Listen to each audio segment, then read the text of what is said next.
The Dragon King ordered Talia Cindrel to feed the dead ash birds before the entire court, not the living flamehawks that carried royal commands through storm and war, not the gold-crested firewings that perched above the throne and screamed when traitors entered the hall. The dead ones. The ash birds. Dead did not mean empty in a royal aviary. Dead meant the court had stopped listening. They rested in the lowest aviary of Vharos Keep, where failed dragon messengers were swept into black nests after their fire went out. No noble keeper entered that place unless a servant had to be punished. Feeding the ash birds was a sentence for those considered too useless to execute and too low to exile. Talia stood beneath the bronze arches with a bowl of cold cinders in her hands, while the dragon court watched from the upper gallery. She wore the plain brown dress of a cinder-tender, burned at the hem and gray at the sleeves. Soot stained her fingers no matter how often she washed them. Her dark hair was braided tightly to keep sparks from catching, though loose strands clung to her cheeks from the heat rising under the floor. High War Chancellor Cadric Sorn stood beside the black fire throne, holding a broken message ring between two fingers. This servant allowed a war dispatch to fall into the furnace vents, Cadric announced. 3 border commands were delayed. 2 dragon companies nearly lost the Eastern Pass. Talia looked up sharply. I did not drop it. A few nobles laughed, not loudly. That would have given her too much importance. Cadric's pale eyes slid toward her. The ring was found near your station. And that, Talia realized, was exactly where someone had wanted it found. Because I pulled it out of the vent before it melted, she said. You touched royal war correspondence without permission. I saved it. You burned half the seal. Talia closed her mouth. That was the trick of court law. It never needed the whole lie. Only the part that sounded useful. On the throne, Dragon King Aurelian Vharos watched her without expression. He wore black armor edged with ember gold, his dark hair falling around a face too beautiful to look merciful. The dragon mark at his throat glowed faintly beneath his skin, but no warmth reached his eyes. The court called him the Emberless King when they thought no spies could hear. Not because he lacked power, because something in his fire had been missing since the war dispatches began returning empty. He had called it grief, because grief was easier to bear than theft. Aurelian could turn stone red with one breath and make grown warriors kneel by lifting a hand. But tenderness, hesitation, and grief had vanished from him after the first silent campaign. Since then he ruled like a blade left too long in winter. Cadric bowed. Majesty discipline must be visible. The lower servants have grown careless with flame. Aurelian's gaze did not leave Talia. Send her to the ash aviary. The words struck harder than a slap. A servant behind Talia whispered a prayer. She knew why. The ashbirds did not eat. Everyone knew that. They only opened for names, last roots, and messages no living keeper had agreed to receive. Cold cinders were not food. They were an insult unless a name was spoken first. Talia tightened her hands around the bowl. May I ask one question before I obey? Cadric stiffened. You may not. Aurelian lifted one finger. The aviary fell silent. Talia swallowed. Her voice was small but steady. What were their names? The court went still for the wrong reason. Then laughter broke across the gallery. Cadric smiled. Dead messenger birds do not need names. Talia looked toward the lower aviary doors where black feathers drifted through the bars like burned snow. If they carried royal words through war, someone named them before they died. Aurelian's eyes narrowed. For the first time, something moved behind the cold gold. Not softness. A disturbance like a buried ember shifting under ash. Cadric stepped down from the dais. You were ordered to feed them, not mourn them. Talia looked at him. Maybe that is why they never answer you. The laughter stopped. Aurelian rose. Every dragon-blooded noble bowed at once. The living flamehawks chained along the high beams lowered their heads. Heat rolled from the king in a silent wave, pressing against Talia's skin. Open the ash aviary, he said. The bronze doors groaned apart. Darkness breathed out. Talia stepped inside. The air tasted of old smoke and forgotten letters. Hundreds of ash nests lined the walls, each holding the curled shape of a bird that had burned itself hollow, delivering messages no one had restored. Cadric's voice followed her. Feed them. Talia knelt before the nearest nest. The ash bird inside was small, no larger than her 2 hands. Its wings had collapsed against its body. Its beak hung open as if its final message had never been received. The bowl trembled in her fingers. She could throw the cinders and be done. She could let the court see obedience. She could survive another humiliation by making herself smaller than the room. Instead, she set the bowl down and bowed her head to the dead bird. "I do not know your name," she whispered, "but I am sorry they sent you farther than anyone thanked you for." The ash beneath the bird stirred. Talia froze. A thin spark opened inside the bird's chest. Not red, not orange, gold. Kadric shouted, "Remove her." His fear came too quickly for a man watching dead birds wake for the first time. But the ash bird lifted its head. Its wings unfolded with a sound like paper catching fire. Black cinders fell away, revealing thin veins of gold flame beneath each feather. The dead messenger stepped from the nest and climbed onto Talia's trembling hands. The heat did not burn her. It recognized the soot on her fingers, the same furnace ash that had touched the half-burned seal before any keeper could finish destroying it. Aurelian took one step forward, and for the first time since Talia entered the court, his expression broke. The ash bird opened its beak. Inside was a glowing shard of golden fire pulsing like a heartbeat. It was not tenderness.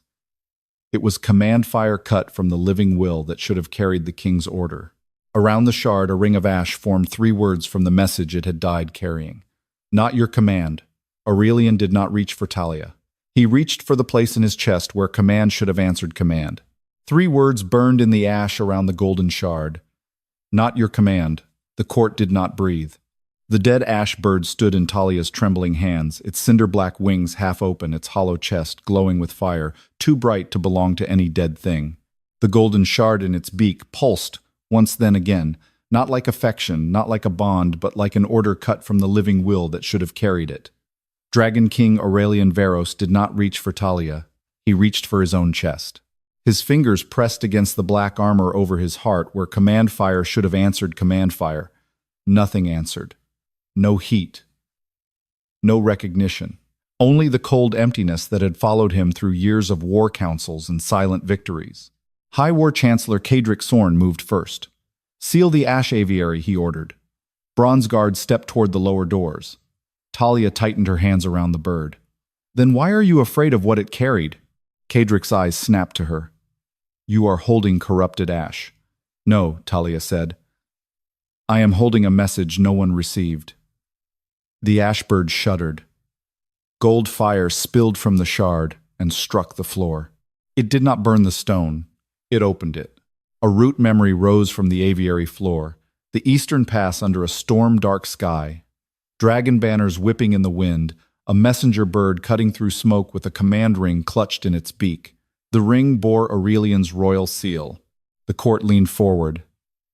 Then the memory changed. The bird reached the eastern pass too late. Not because it failed, because the route had been altered. Furnace smoke curled around the ring, black and deliberate, changing the command's edge before it reached the captains waiting below. Aurelian's voice echoed from the memory, cold and clear. "Burn the pass before dawn." Talia flinched. Aurelian went still. The ash bird cried once, a cracked sound like metal cooling too fast. Around the golden shard, new ash letters formed. Seal present, living fire absent. The ash bird had not returned to life.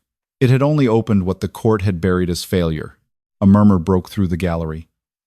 Kadric lifted his voice over it. "War cannot wait for a king to feel every command he signs." The sentence landed too smoothly. Talia heard the trap inside it. So did Aurelian. His face hardened, but not into innocence. Into guilt sharpened by understanding. He had called the returning birds failures. He had let Kadric decide which ashes were called delay, which were called corruption, and which were buried as failure. He had let the ash aviary become a graveyard for royal truth because it was easier to mourn lost fire than question the hands sorting the ashes. Talia looked down at the trembling bird. They opened for names.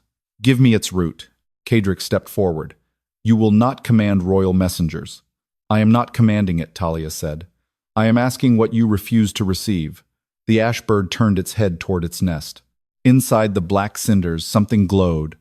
A half-melted message ring buried beneath layers of cold ash. Talia reached into the nest and lifted it carefully. The ring burned against her fingers, but not enough to wound. A name appeared along its inner curve. Vhair. The bird shook. Talia swallowed. Vhair. The moment she spoke the name, the ash bird opened its beak wider. The full message came out in Aurelian's voice. Hold the eastern pass. Do not burn the villages below it. Wait for my arrival.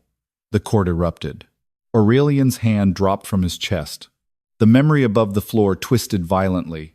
Two commands overlapped now, one living, one altered, one carried by the bird. One stamped through the furnace vents after the bird's death. The false command wore the royal seal, but not the king's living fire. A seal could command obedience. Only living fire could prove the king had willed it. Talia stared at Aurelian. You did not check them. The words were quiet. They cut deeper than accusation. Aurelian looked at the ash nests lining the walls. Hundreds of dead messengers, hundreds of closed beaks around orders no one had thanked, named, or received. No, he said. I let them be called failed. Kadric's mask cracked for the first time. Majesty, if every dead dispatch is opened, every campaign judgment becomes unstable. Aurelian turned toward him. Was that your fear? Kadric did not answer. The ash bird in Talia's hands lifted its wings. Across the lowest aviary, another nest glowed. Not all at once. One root at a time. One buried order at a time. Runes appeared beneath the cinder feathers of a second bird, soft gold under black ash. Then a third nest flickered weaker but alive with record fire. Each held a command that had worn his seal without carrying his will. Aurelian looked at them, and the emptiness in his face finally found its shape. What he had called emptiness finally turned and showed him the hand that made it. The bird in Talia's hands bowed its head and released the golden shard. It hovered between her and the king, pulsing with a command that had waited too long to be heard. Then from the farthest glowing nest, another ash bird opened its beak and spoke in the Dragon King's voice. Spare the lower villages. Burn only the bridge. The dead bird spoke the mercy the court had buried under victory. Its voice was Aurelian's, but thinner, carried through ash and broken rout fire. The sound drifted through the lowest aviary and climbed the bronze arches until every noble in the upper gallery heard it. No one laughed now. No one called the birds failures. The second ash bird stood in its black nest with one wing half open, a faint gold rune glowing beneath the cinders at its throat. Talia did not move toward it. She had learned enough in one breath to know the old law of the aviary was careful. One name, one root, one buried message. If she rushed, the court would call it spectacle. If she let Kadric close the aviary, the message would be buried again. Dragon King Aurelian Vharos stared at the second bird as if the words had struck something deeper than memory. That was not the order recorded, Kadric said. His voice came calm, but his hand had tightened around the broken message ring. Talia looked at him. No. It was the order received. The difference silenced the court. Aurelian's eyes turned toward her. Talia felt the weight of that look dangerous and burning. Not protection. Not tenderness. Something harsher. A king realizing a servant had named the wound inside his war better than his council ever had. Kadric lifted his chin. A seal proves authority. Living fire only slows it. The golden shard hovering between Talia and the king pulsed hard enough to make the nearest flamehawks cry out. Aurelian spoke quietly. Repeat that. Kadric bowed. War requires obedience, Majesty. If every captain waits to feel your living fire armies hesitate, bridges remain standing, enemies escape, villages shelter rebels. A seal carries your throne when your grief would weaken your command. Talia understood then. He did not sound guilty because he did not think like a thief. He thought like a man who had turned theft into procedure. She looked at the ash bird. Open the route log. Kadric snapped. You do not know route law. I know vents, Talia said. I know ash weight. I know when furnace smoke has touched a ring before a keeper's hand. And I know these birds open for names. She turned to Aurelian. What was its name? The king's face changed. It was a small thing almost hidden. But Talia saw it. So did Kadric. Aurelian did not know. He did not fail to remember a tool.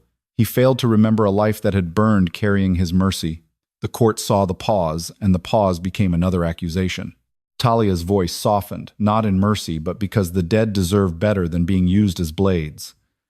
Majesty, if it carried your command to the eastern pass, someone named it before it flew.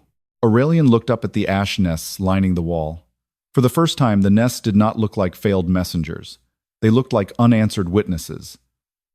At last, he said, Vhair carried the first message. The second bird was sent after the bridge fire. His jaw tightened. Its name was Orus. The second ash bird lifted its head. The nest beneath it opened like a small black mouth. Inside lay a root pin, half buried in ash, marked with a bridge sigil and a furnace stamp. Talia reached for it. A guard moved to stop her. Aurelian did not step between them. He did not shield her with his body. He simply said, "Let the root be read." The guard froze and withdrew. Talia took the root pin carefully. Its heat crawled into the soot on her fingers, searching for the ash that had touched the half-burned seal. When she spoke the name, the root opened. Orus. Gold fire dropped from the bird's beak and struck the floor. A map rose from the stone, the eastern pass, the lower villages, the bridge over the ember-cut gorge. One route line flew clean and bright from the royal aviary toward the bridge. Then halfway through Black Furnace, smoke caught the line and dragged it downward through the undervents of Vharos Keep. The court watched the route bend, not by storm, not by enemy fire, by an internal furnace gate. The true command continued in Aurelian's voice. Spare the lower villages. Burn only the bridge. Then the false record stamped over it. Village burn confirmed. Resistance ended. Victory secured. Aurelian's hand curled into a fist. Talia looked at him. You trusted victory more than the bird that died carrying mercy. The words were too bare to soften. Aurelian accepted them without defense. Yes. Kadric's eyes sharpened. And that victory held the eastern pass. You sit here alive because men obeyed the seal, not because they waited for a king to feel. Aurelian turned toward him. How many? Kadric smiled faintly. Enough to keep you on the throne. The ash-bird Orus gave a low, cracked cry. Its chest dimmed, the message spent. It did not rise from the nest. It did not become whole. It settled back into its cinders lighter now, as if truth had been the weight that kept it burning. Talia bowed her head to it. Root received. A third nest flickered. Only one. Farther back near the oldest wall of the aviary. The gold there was weaker, almost buried beneath black ash. The message ring inside it was not marked with a battle sigil. It carried the private blood crest used only for royal house emergencies. It had never belonged in a war archive. Aurelian went still. Kadric's face emptied. Talia saw the change in both men and knew this route was older than the Eastern Pass. Older than the silent campaign. Older than the court's excuse of victory. She reached toward the ash, but the third bird opened its beak before she touched the ring. No sound came out at first, only a single ember shaped like a broken crown. Then the root log wrote itself across the floor. The first route Kadric altered was not the Eastern Pass. It was the route carrying the order to save Prince Aurelian Vharos, the brother whose death had made Aurelian emberless. Prince Aurelian Vharos had been dead for 7 years before his root finally reached the floor. The royal family crest burned through the ash in a thin gold circle, brighter than the battle marks before it quieter too. It did not roar like a war command. It trembled like something carried in secret by a messenger that had died before anyone agreed to hear it. Aurelian did not step back. For the first time since Talia had seen him, the Dragon King looked less like a blade and more like the hand that had been holding one too long. His face did not break into grief. That would have been easier to watch. Instead, everything in him went still, as if the name on the floor had reached the empty place in his chest and found a door sealed from the inside. Kadric's Sorn moved toward the route pin. Talia closed her soot-darkened fingers around it first. The heat bit into her palm, but she did not let go. No. The court turned toward her as if a cinder-tender had just placed her hand on the crown. Kadric's voice lowered. That root belongs to the royal house. It belongs to the bird that carried it, Talia said, and to the message you buried. Aurelian's eyes moved from the crest to her hand. Read it. Kadric snapped, Majesty. Private blood roots are not court evidence. They are, Talia said, when someone hid them in a war archive. The third ash bird gave a weak crackling sound from the oldest wall. Its body did not rise. Its wings did not unfold in glory. It only opened its beak enough to release one thin strand of fire. One name. One route. One buried message. The route memory spread across the aviary floor. A younger Vharos appeared in gold ash laughing once as he fastened a travel cloak at his throat. He looked like Aurelian, and unlike him, softer around the eyes, quicker to smile, his fire bright but unarmored.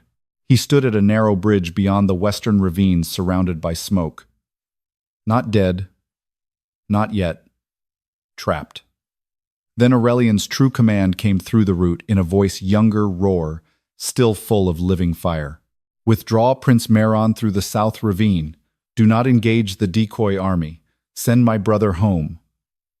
The words struck the court like heat from an opened furnace. Aurelian's jaw tightened.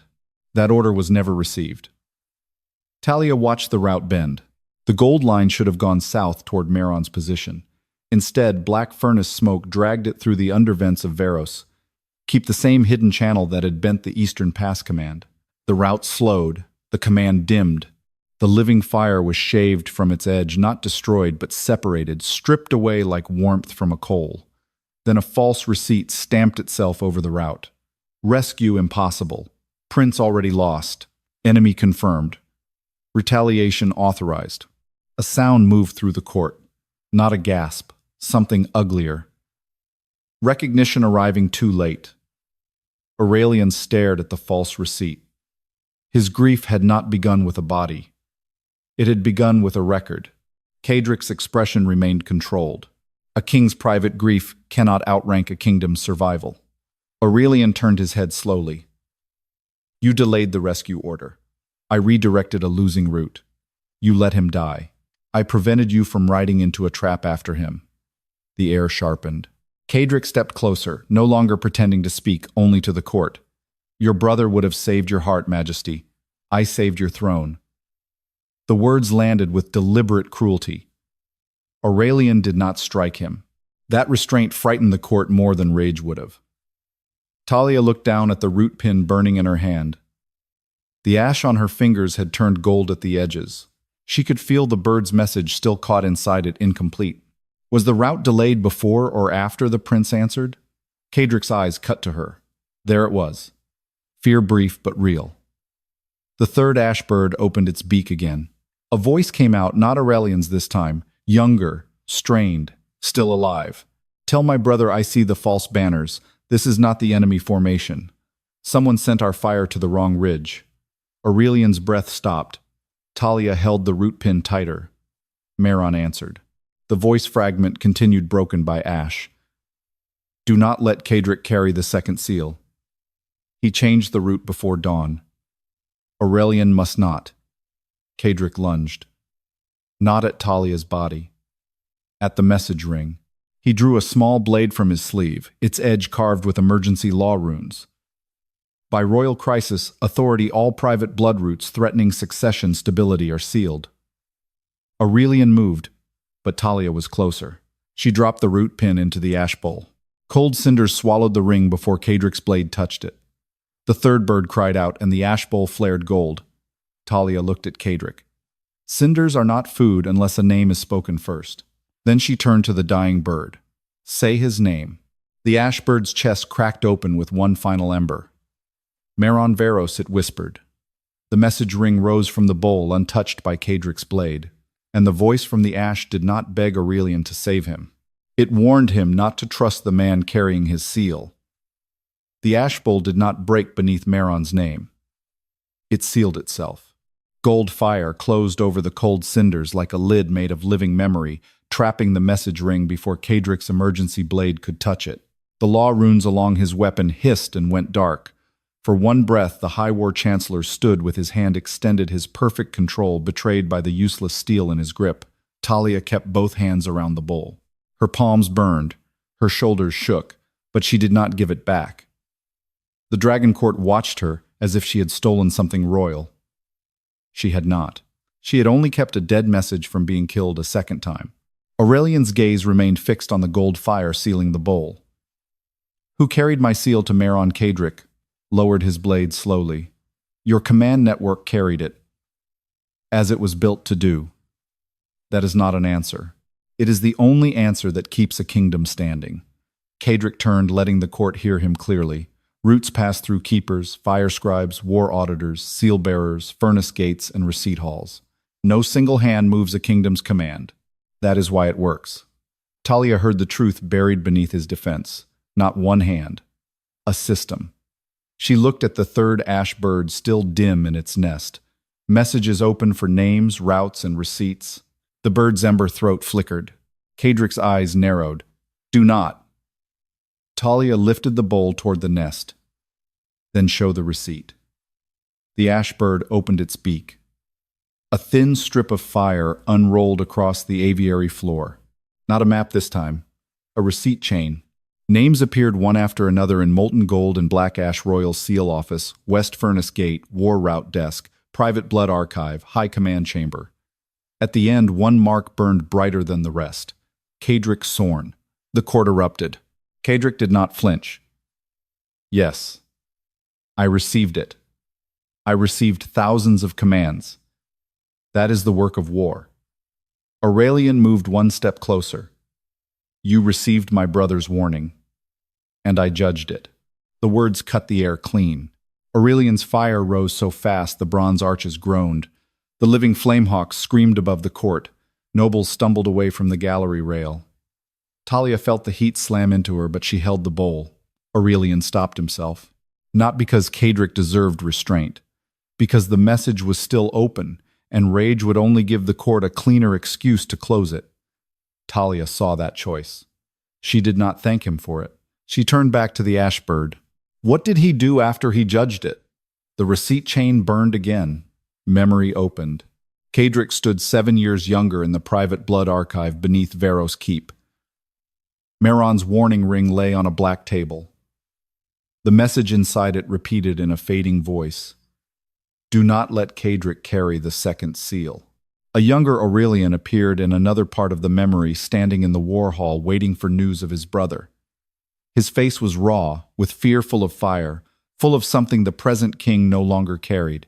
Kadric watched him from a distance. He will ride into the trap, a fire scribe whispered beside him. If he hears the prince is alive, he will abandon the northern strategy. Kadric answered, then he must hear it too late. The memory shifted. The second seal was brought forward, a black gold dragon stamp, used only when the king's will needed to travel faster than his body. Kadric pressed Meron's route ring beneath it. Instead of sending the warning upward to the king, he turned it toward the furnace vents.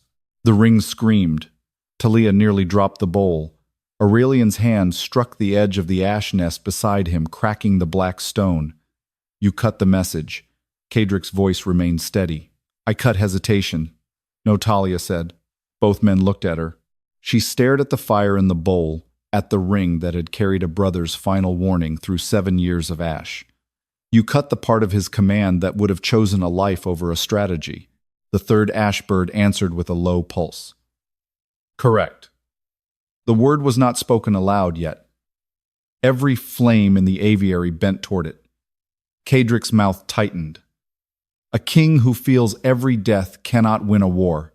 Aurelian's face had gone pale beneath the firelight. Talia looked at him now.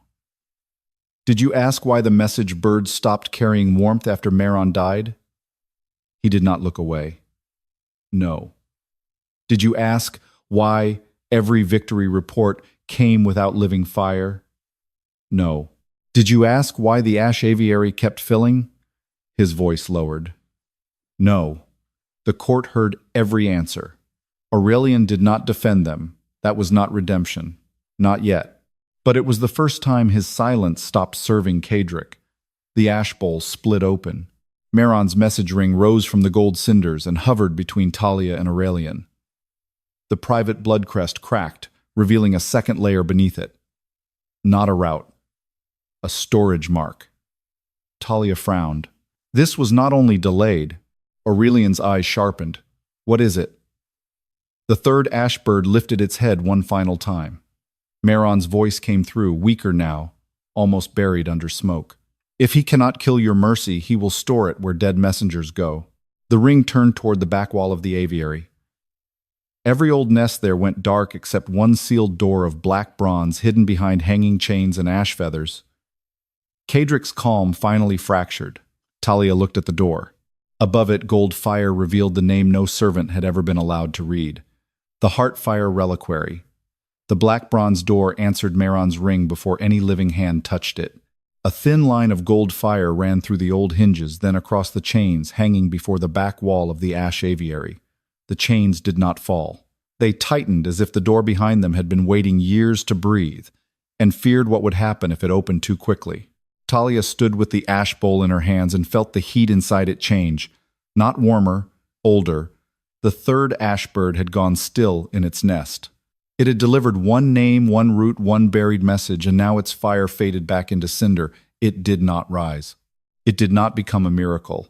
It rested lighter than before, as if Mehron's warning had finally left its bones. Aurelian stared at the hidden door. "What is behind it?" he asked. No one answered. That silence accused the court more loudly than fear would have. Cadric Sorn stepped forward. A preservation chamber. Talia looked at him. "For what?" "For unstable royal fire," Cadric said. "Fragments too dangerous to return during wartime." Aurelian turned slowly. "My fire." Cadric did not bow this time. "Your hesitation, your grief, your mercy when mercy endangered command." The living flamehawks chained above the gallery hissed. Even they heard the wrongness in it. Talia moved toward the door. Cadric's blade rose. "You will not enter royal containment." She stopped, but only for a breath. These birds open for names, roots, and messages. Mehron's ring named the door. "That does not give you authority," "No," Talia said. "It gives the message authority." The ash bowl pulsed in her hands. Aurelian's voice came from behind her, low and controlled.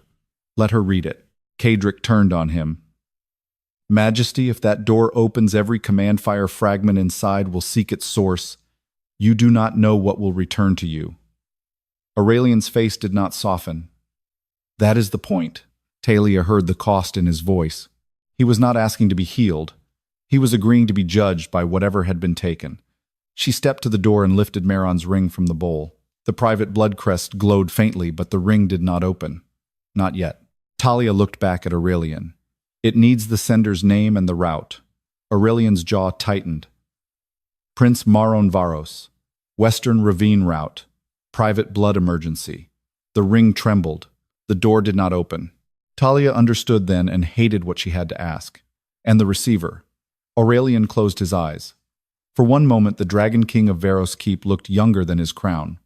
Then he said, "Aurelian Vharos, brother, king, receiver who did not receive." The chains turned gold. The black bronze door opened inward. No treasure lay beyond it. No throne relic, no sacred crown.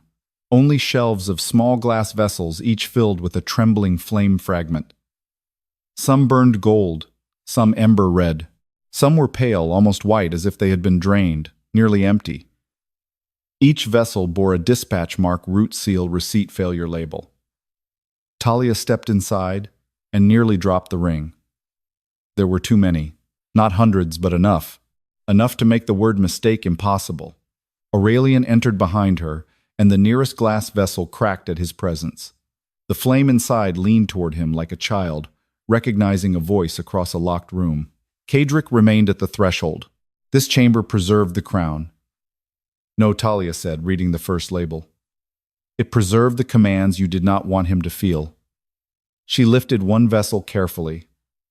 The mark read, "Northern Retreat Denied." Failure label bird burned hollow. Inside the fire fragment whispered in Aurelian's voice, "Let the wounded withdraw before the ridge falls." The official receipt beneath it appeared in black ash. "Retreat refused. Ridge held. Victory secured." Aurelian's hand braced against the shelf. Talia did not comfort him. She read the next. "Delay the execution until I question the prisoners." Receipt traitors burned before dawn. Another. "Spare the southern hatchlings. They are not soldiers." Receipt enemy brood destroyed. The chamber grew hotter with every fragment. Kadric's voice cut through it. You hear fragments without context. Mercy sounds noble after victory has been bought. Aurelian turned. Do not call this victory. Then call it survival, Kadric said. A king's private grief cannot outrank a kingdom's survival. Talia looked at the shelves. You did not save the kingdom from grief. You built a king who could not feel what his own orders were doing. Kadric's eyes hardened, and that king won. Aurelian's fire rose, but again he held it. This time Talia knew restraint was not weakness. It was evidence that some part of his living will had begun to answer him again. The Maron ring suddenly burned brighter in her hand. A flame fragment from the deepest shelf broke its glass. It did not fly to Aurelian. It fell into the ash bowl. The fire formed Maron's voice one final time. If Aurelian opens this chamber, tell him the first theft was not my death. It was the command they made him give afterward. The floor beneath the reliquary answered. A sealed dispatch rose from the stone black with old royal wax. Kadric stepped back. Aurelian looked at the seal and went still. Talia read the root mark aloud. Royal Mourning Command. Issued the night Prince Maron died. The wax split, and the voice that came out was Aurelian's ordering the first villages burned in his brother's name. The sealed dispatch filled the reliquary with Aurelian's younger voice. Not the cold voice the court knew now. Not the sharpened command that had ruled campaigns for 7 years. This voice was raw, cracked open by loss, dragged from a night when grief had not yet become silence. Talia stood frozen with Maron's ring in one hand and the ash bowl in the other. Around her, the glass vessels trembled on their shelves. Flame fragments pressed against the inside of their prisons, answering the sound of the king who had made them and the system that had cut them away. Aurelian did not deny the voice. That was the worst part. He stared at the black wax splitting on the floor, and the grief he had buried beneath command finally showed its first shape. I remember that night, he said. Kadric's shoulders eased by a fraction. The court heard it. Talia heard it too. Kadric had not needed a lie if the truth could be sharpened into a weapon. Aurelian's voice came again from the dispatch. Make them answer for my brother. Then another voice entered the memory. Kadric's. Majesty say where. The younger Aurelian breathed hard in the memory. Somewhere beyond the sound bells rang for Maron's death. Soldiers moved. War scribes waited. A kingdom held its breath around a broken king. I said, make them answer, the younger Aurelian snapped. And your seal requires a place, Kadric replied. A target, a route, a command that can move armies. Talia looked down at the dispatch. The royal seal burned bright. So did grief fire. But the living fire was uneven, torn at the edge, as if the command had been caught before the will behind it had finished forming. She understood before the ash wrote the proof. A seal could move armies. Living fire proved the king meant the order. This one had enough grief to burn, not enough will to choose. Kadric stepped into the chamber. You hear it now, Majesty. Your own voice. Your own demand for answer. Aurelian looked at him. I did not name villages. No, Kadric said. You named justice. You gave it a root, I gave it function. Talia's hands tightened around the ash bowl. You gave grief a target. Kadric turned to her. I translated royal pain into military action. That is what command officers do when kings break. The words sickened her because they were not spoken like confession. They were spoken like law. Talia knelt beside the dispatch. Open the root. Kadric's eyes flashed. That record is sealed under mourning authority. Then the mourning authority can answer. She touched the edge of the black wax with Maron's ring. The dispatch resisted. The ring pulsed once weak and gold. Talia whispered Maron Vharos. Private blood warning. Receiver denied. The black wax cracked wider. A root spread across the floor. Not a battlefield. A council chamber. The first path went from Aurelian's morning room to the high command table. There fire scribes waited with blank campaign orders. Kadric stood among them. Around him were 5 others. A route master, a receipt keeper, a furnace warden, a war auditor, and a seal bearer. Talia looked up. The court had gone silent in a different way now. Cedric was not alone. The war dispatch apparatus had hands. The memory showed Cedric placing the morning dispatch on the table. The king has authorized retaliation. The war auditor hesitated. No target is named. Cedric answered. Then use Mehron's last false enemy route. The route master marked the lower villages near the western ravines. The furnace warden opened the under gate. The seal bearer pressed the royal stamp. The receipt keeper wrote before the birds even flew. Retaliation confirmed. Talia's stomach turned. The receipt was written before the command was delivered. Cedric looked at her as if she had finally reached the lesson he wanted the court to fear. War does not wait for comfort. No, Talia said. It waited for your handwriting. Aurelian stepped closer to the route. His fire lit the memory from above, making every marked hand visible. Who are they? Cedric did not answer. The root memory answered for him. Names burned beneath each figure. Lord Senric Vale, Routemaster. Mistress Odria Kell, Receipt Keeper. Dern Ashholt, Furnace Warden. Evern Thrice, War Auditor. Lysa Corvin, Seal Bearer. Murmurs broke in the upper gallery as nobles recognized bloodlines offices, families still seated close to power. Aurelian looked at the court. You let me sit in a throne built from receipts written before truth arrived. No one answered. Talia stood. The ash bowl had grown heavy, not with cinders, but with all the commands that had been made to wear the king's voice after his will was cut from them. She looked at Cedric. Then the first theft was not a command. It was the king you made from grief. For the first time, Cedric's calm thinned into anger. I made a king who survived. You made a king who stopped asking who paid for his victories. Aurelian flinched. Not because she had lied, because she had not. The reliquary shelves shook. One glass vessel cracked, then another, but none burst open. The fragments did not rush back to Aurelian. They hovered inside their prisons, waiting to be named, routed, and received. One name, one route, one buried message. Talia turned to the deepest shelf where a vessel burned darker than the rest. Its label was almost erased, but Mehron's ring pulled toward it. Aurelian saw it too. What is that? The ash on the label shifted. Not a command, not a receipt, a living custody mark. Cedric moved toward the door. Aurelian's fire snapped across the threshold, blocking him without touching Talia. This time, it was not rescue. It was evidence being kept from escape.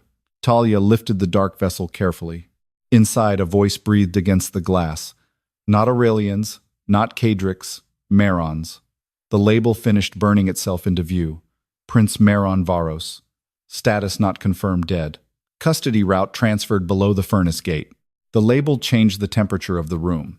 Every flame fragment inside the heartfire reliquary leaned away from the dark vessel in Talia's hands, as if even stolen command fire feared the mark burned into its glass. The custody line glowed with a dull gold pulse. Not dead ash, not old receipt. Something still connected to breath. Aurelian stared at the vessel. For 7 years the kingdom had worn his brother's death as justification. Every burned village, every sealed mercy, every hollow victory had been placed beneath the shadow of Mehron's grave. Now the ash was saying there might not have been a grave at all. Cedric Sorn stood at the blocked threshold, Aurelian's fire cutting across the exit in a thin, burning line. You will not open that, Cedric said. His voice was calm again, but the calm had teeth now. Talia did not look away from the vessel. It is already open. No, Cedric said. You have read a label. You have not read the custody. Aurelian's eyes did not leave the glass. Then we read it. Cedric turned toward him. Majesty, a living custody route is not a war dispatch. It is succession matter, blood matter, crown matter. Everything you buried became crown matter when you used my seal to bury it. Cedric's jaw tightened. Talia felt the vessel pulse in her hands. The glass was cold, but the voice inside breathed warm against it. She understood the law now, not because it had chosen her, not because any bird had bowed to her, but because she had spent years among the vents where court secrets came out as soot. Name, route, mark, receiver.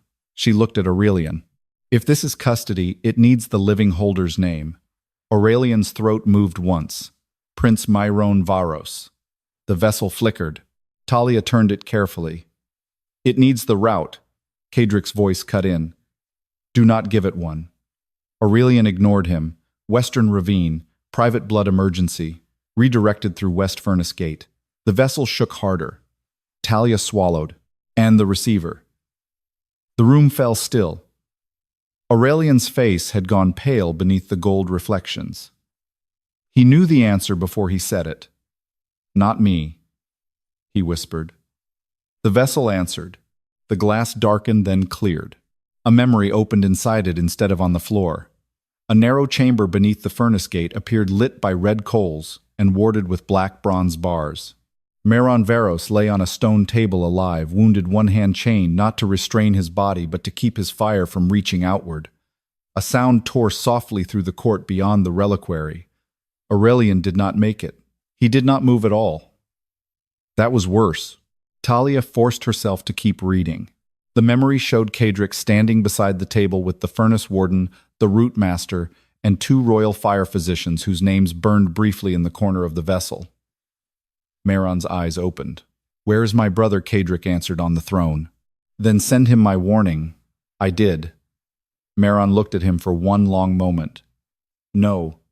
You sent him the grief. Kadric leaned closer. The kingdom needed a king who would not ride after every life he loved. The memory flickered. The furnace warden placed a seal frame above Mehran's chest. Not a blade, not torture. Something colder. A mechanism of law and fire designed to draw royal blood flame without spilling blood. Talia's stomach tightened.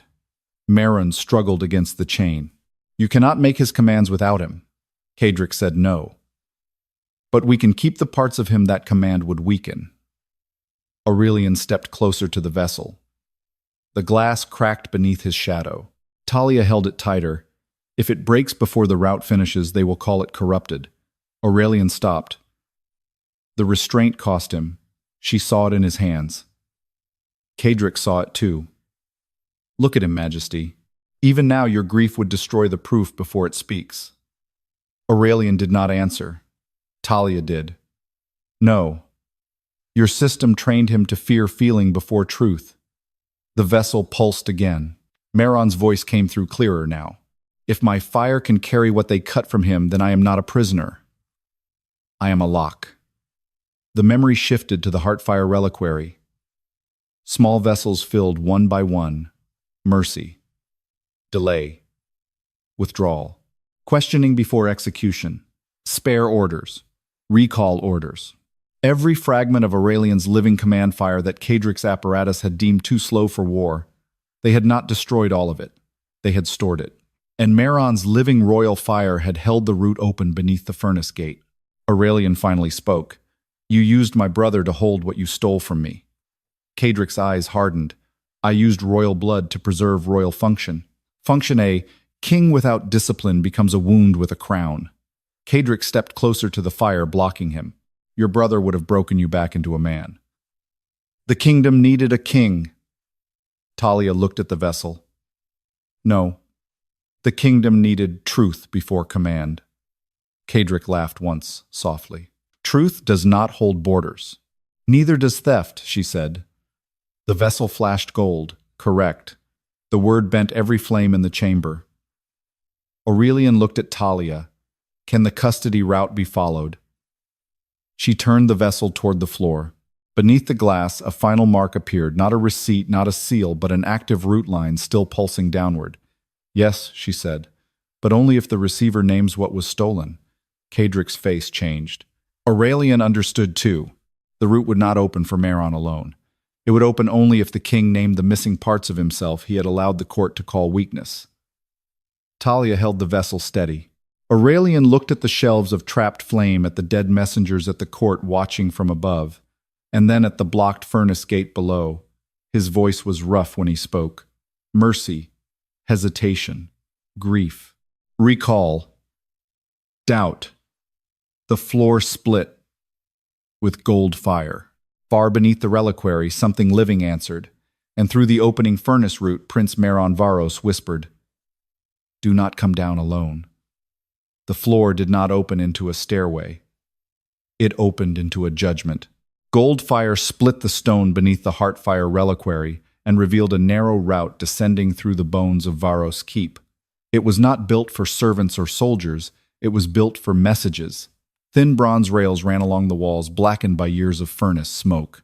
Old route pins hung from hooks like dead insects. Every few feet, a receipt mark had been burned into the stone. Received, delayed, corrupted, failed. Talia stared down into the passage and understood why Mehron had warned them. This was not only a prison route, it was the throat of the war dispatch apparatus. Cadric stood at the threshold with Aurelian's fire still barring his escape. His face had gone calm again, which meant he had found another law to hide behind. No king may enter a live custody route without a war witness, he said. Aurelian looked at him. You volunteer, I am the lawful witness. Talia said no, you are part of the route. The words stopped him. She lifted the dark vessel. The custody line inside it pulsed downward, answering the marks in the passage. A witness stands outside the command. You moved inside it the moment you redirected Mehron's blood route. Cadric's mouth tightened. And you think a cinder-tender can judge royal law, no, Talia said. But the dead birds can show who touched the root. She did not wait for permission. She knelt by the first receipt mark and pressed ash from the bowl against it. The ash clung, then burned gold at the edges. A narrow memory opened a furnace warden, stamping a delay mark over a living root. Not Cadric alone. A hand beneath his. A seal beside his. A receipt prepared before arrival. One root, one mark, one buried action. Aurelian saw it. So did the court above. Bring 3 witnesses from the gallery, Aurelian ordered. Not war council, not dispatch office. Temple law, border law, and royal archive. Cadric's eyes sharpened. You would let outsiders read military custody. I let insiders bury my brother. No one spoke after that. 3 witnesses were brought down, an old temple jurist with trembling hands, a border captain with a scar across her jaw, and the royal archivist pale as ash. None looked eager, but each placed a seal stone at the mouth of the root, and the stones lit one by one. The descent accepted them. Talia stepped first. Aurelian caught her arm before she could move farther. For a breath, old court habit returned. King stopping servant. Power stopping, ash-stained girl. Talia looked at his hand. He released her at once. Not because she was fragile, because the route had opened through what she could read. Stay behind me if danger comes, he said. No, she answered. Stand where the route can see you. The border captain's mouth twitched as if she almost smiled. Aurelian obeyed. They descended through heat and old smoke. The lower they went, the louder the walls became. Not voices at first. Just scraps of command, withdraw, spare weight, question, return. Words cut from orders and stored like scraps of skin. Talia touched each mark only when the route required it. She did not wake all of them. She did not call every buried command. She followed Mehron's custody line. At the 7th gate, the passage widened into a furnace chamber beneath the keep. Black pipes rose into the ceiling. Bronze message rails crossed in every direction. At the center stood a circular iron frame, large enough to hold a man upright, and inside it was Prince Aurelian Vharos, alive, barely. His hair had gone silver at the temples. His body was thinner than the golden memory had shown. One wrist was chained to a fire-draw mechanism sunk into the floor, and from that chain ran dozens of tiny root lines leading upward into the reliquary. He opened his eyes when Aurelian stepped into the chamber. For one heartbeat, no one was king, servant, witness, or traitor. They were only 2 brothers looking across 7 years of stolen time. Aurelian took 1 step forward. The iron frame flared red. Mehron's voice came rough. Stop. Aurelian froze. Talia saw the trap before the king did. The chain around Mehron's wrist was not only a restraint, it was a receiver. If Aurelian touched him without naming the custody law, every stored fragment would burn through Mehron's living fire at once. Cadric's voice came from the passage behind them. You see why he could not be released. The witnesses turned. Cadric had not escaped the fire. He had been allowed down by the route itself because he was part of the evidence. Aurelian's flame rose. You kept him under my feet. I kept your mercy somewhere useful. Cadric stepped into the chamber. He held the fragments. You held the throne. Meron laughed once dry and broken. You still talk like theft becomes duty if you say kingdom after it. Cadric ignored him.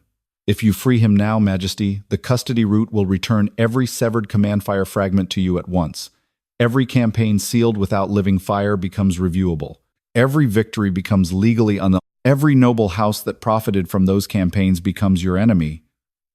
The temple jurist went still. The royal archivist whispered, "He is right." Talia looked at Aurelian. There it was. The real lock. Not grief, consequence. Aurelian could recover what had been stolen, but only by accepting what his stolen emptiness had allowed. Meron's gaze shifted to Talia. You read the birds, I read what they carried. Then read the last custody mark. Talia moved toward the iron frame. Cadric's face changed. No, he said. The word came too fast. She knelt and pressed ash to the base of Meron's chain. A final mark burned open. Not Cadric's name. Aurelian's. The chamber went silent. Meron closed his eyes. Talia read the mark aloud, her voice steady though her hand shook. Custody sustained by royal inaction. Renewed each year by unchallenged victory receipt. Aurelian stared at the words. Cadric did not need to smile. The mark smiled for him. Talia stood slowly. Meron looked at his brother. He built the cage. But every year you did not question the ashes your throne fed it. Aurelian's face emptied of every defense he had left. Then the iron frame opened its last hidden seal. A command in Aurelian's own voice rose from the floor. Keep the prince below until the war is won. The command in Aurelian's voice left no one innocent. It rose from the custody mark beneath Meron's chain and filled the furnace chamber with the sound of a king who had once been too broken to ask what his own silence was feeding. The words did not sound forged. That was what made them worse. Talia looked at Aurelian. He did not say, I never ordered that. He did not look at Cadric as if blame could save him. His gaze stayed on the mark burning at his brother's feet, and for the first time the Dragon King understood that stolen fire had not made him blameless. It had made him useful to men who knew how to turn unasked questions into law. Meron's chain pulsed once. The iron frame tightened around him. Aurelian stepped forward, then stopped before the root could punish the movement. His hands curled at his sides. What releases him? He asked. Cadric answered before Talia could. Winning the war. The border captain gave a bitter laugh. Convenient. Who decides when that is? The throne, Cadric said. No, Talia said, still watching the custody mark. The receipt office does. Silence followed. She knelt again, ignoring the heat that climbed through the stone. The ash in her bowl was almost gone, but enough clung to her fingers.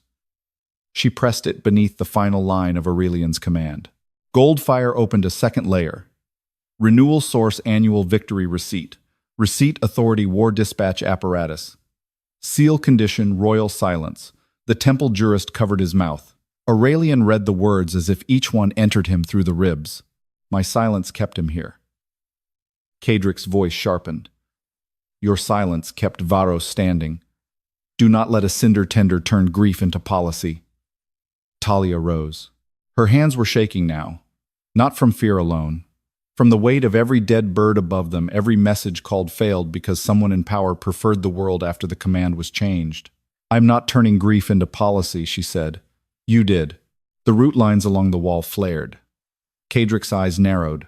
Talia turned to the witnesses. Record this. A seal can move armies. Living fire proves the king meant the order. Every receipt made without living fire must be reopened by root name and message. The royal archivist looked terrified. That would unmake half the war archive. Aurelian spoke before Cadric could. Then half the war archive was never truth. The words hit the chamber harder than flame. Cadric stared at him. You would weaken your own throne? Aurelian looked at Meron. It was already weak. I only sat on it. Meron's mouth trembled, but he did not smile. He had no strength for comfort. Then receive what you left below. Talia understood the release now. Majesty, if you receive the command, you receive the consequence. Aurelian nodded once. No, Cadric said. For the first time, the word sounded small. Aurelian stepped into the circle before Meron's frame. The chain around Meron's wrist blazed. The root lines on the walls pulled tight, ready to burn both brothers if the king lied. Aurelian placed one hand over his own chest. Then he spoke not to Cedric, not to the court, but to the root.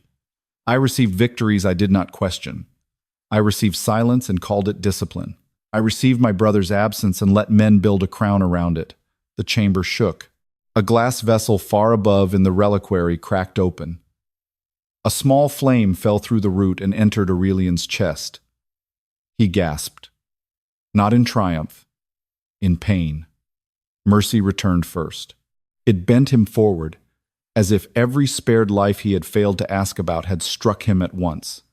Then hesitation, then grief, then doubt. Each fragment entered him like something living and wronged. The fire did not make him softer. It made him less empty, and therefore less able to hide. Meron's chain loosened. Cedric lunged toward the receipt mark. The border captain caught his wrist. The temple jurist placed a seal stone over the furnace gate. The archivist, pale and shaking, stamped the custody record with public witness fire. Cedric looked at them in disbelief. You will destroy the kingdom for dead messages. Talia held up Meron's ring. They were never dead. They were never received. The final chain broke. Meron collapsed forward. Aurelian caught him before he hit the stone. For a moment, no one spoke. Two brothers stood in the furnace chamber, one barely alive, one newly wounded by the return of his own heartfire. There was no clean victory in it, no erased guilt, no easy forgiveness, only truth late and burning. Aurelian lifted his head.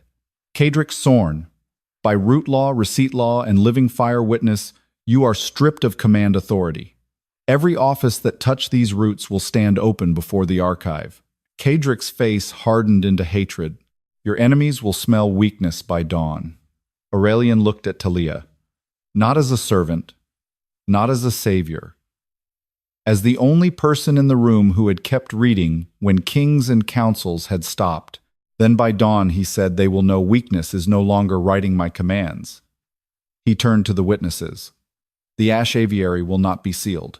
Every bird will be named, one route at a time, one message at a time. No victory receipt stands until its living fire is proven. Talia's throat tightened. Above them, through the open route, the ash birds remained in their nests. They did not rise as an army. They did not bow to her. But one by one, faint gold runes glowed beneath their cinders, waiting to be read properly at last. Meron's hand closed weakly around Aurelian's wrist. Start with the ones who carried mercy. Aurelian looked at Talia. Will you read them? She could have asked for reward, rank, protection, a place beside power. Instead, she looked at the ash on her burned hands. I will read what they carried, she said. And you will answer for what your throne received. Aurelian bowed his head, not to romance, not to absolution, to the law his kingdom had buried in ash. Yes. When they returned to the aviary, the court was still waiting above, afraid of the dark nests it had mocked. Talia set the ash bowl before the first bird and spoke its name. The dead messenger opened its beak. This time the Dragon King listened.